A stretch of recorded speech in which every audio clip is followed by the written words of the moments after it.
Oh, quite well. Well-known and quite respected man. In the bearer of such a name, I might add, a very wealthy man. You might want to possess yourself of this wallet rather than fall in the hands of the police. This is yours, if I'm not mistaken. Your initials, GF. Where did you get that? Mr. Fenwick, it came out of your pocket. I saw it fall. You didn't notice it. You were very busy. Bending over something with the knife in your hands. And might I add, you put something in your bag? I can't remember.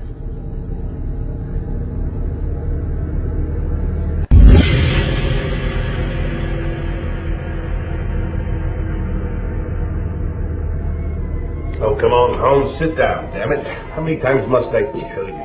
You're missing a treat. This is delicious. Almond toast to follow.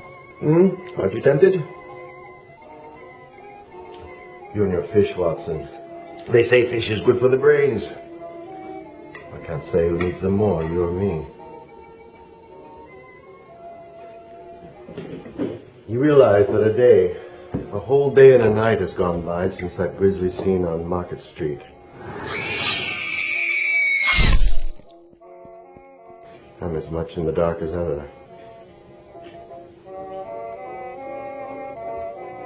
Hello. Here comes the client, unless I'm very much mistaken.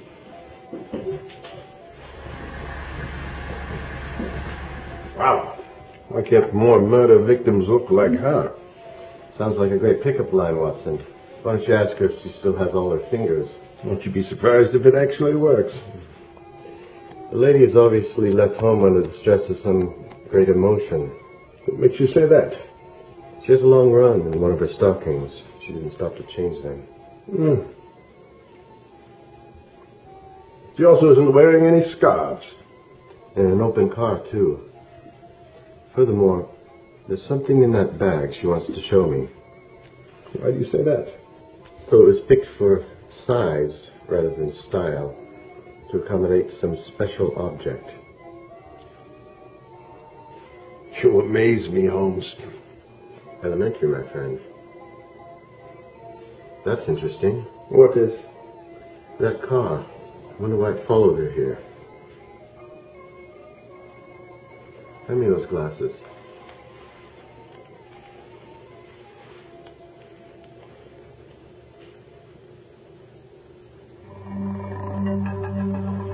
Well, we shall soon find out.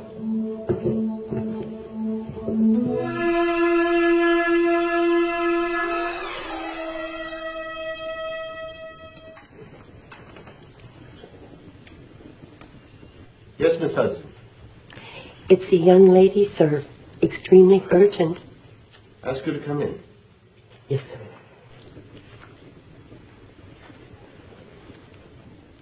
May I take your coat, miss? Thank you.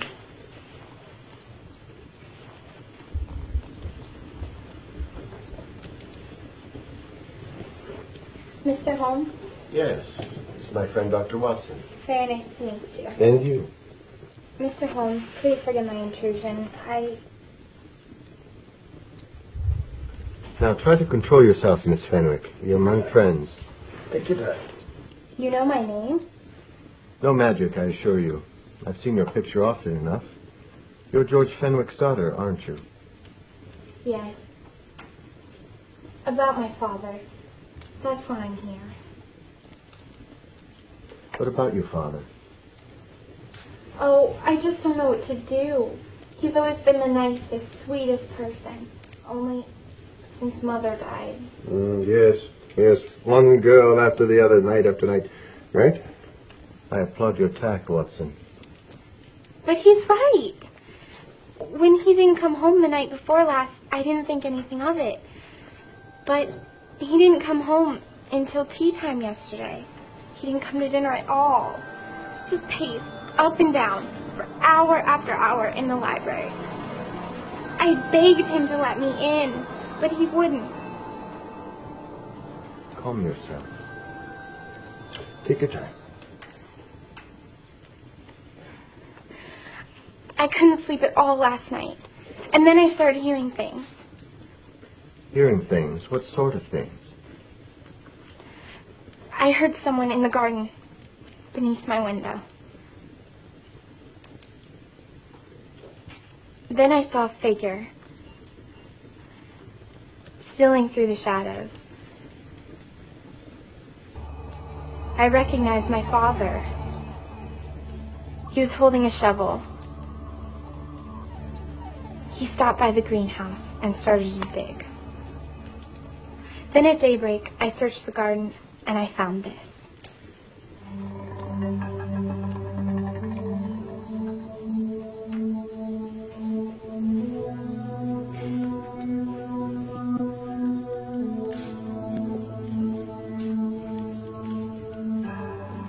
A finger. A human finger. Bring up the police, will you, Watson? Ask them to get a hold of Lieutenant Gregson. Tell him to meet us at once at George Fenwick House. Homicide? Detective Gregson, quick.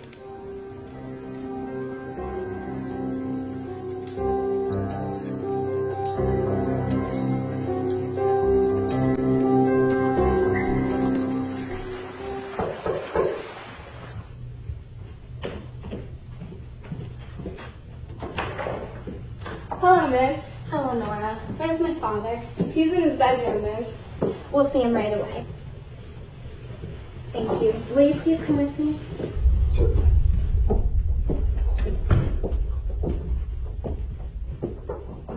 Dad? May I come in? Dad? That's odd. He's not answering. Allow me.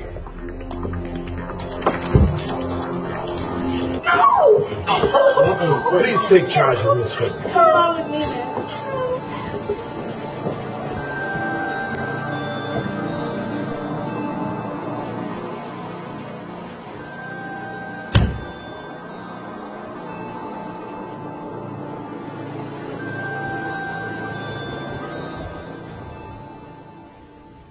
Dead?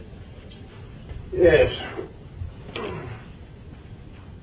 What do you make of it, Mr. Watson? Shot in the back. The bullet penetrated between the second and the third rib. The bullet definitely penetrated the heart. Notice the powder marks on the back of the coat. I was afraid of this. Of what?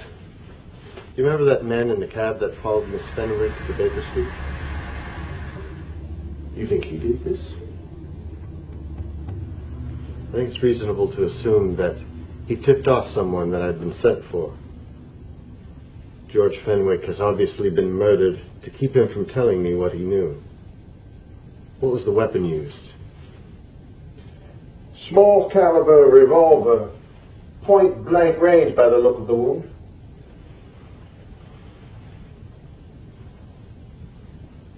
The murderer came in through those windows. Look at the mud from the garden that he brought in on his boots. Fenwick must have surprised the intruder and crossed the room to him here. What follows we can't tell. But from the location of the wound, I'd say he turned his back for a moment. And as he turned, the muzzle of the revolver was placed between his ribs, and one muffled shot fired.